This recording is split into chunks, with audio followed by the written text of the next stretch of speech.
రేవంత్ రెడ్డి గారి పరిపాలన 2 సంవత్సరాలు పూర్తి అయ్యి 3వ సంవత్సరం నడుస్తుంది.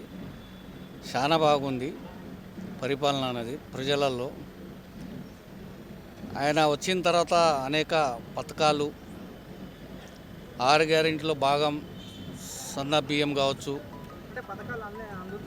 అందుతున్నాయి అన్ని పథకాలు.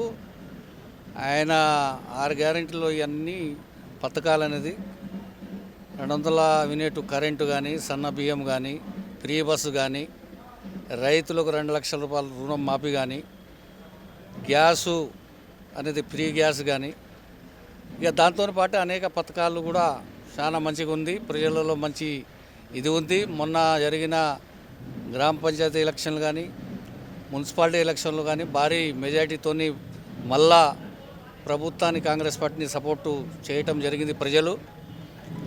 ఈ రకంగా రేవంత్ రెడ్డి గారి ప్రభుత్వము పూర్తిగా 5 సంవత్సరం విజయతం పూర్తిగా అవుతుంది. మళ్ళా 5 సంవత్సరాల పాటు కూడా రేవంత్ రెడ్డి గారి కాంగ్రెస్ ప్రభుత్వం ఉండే అవకాశాలు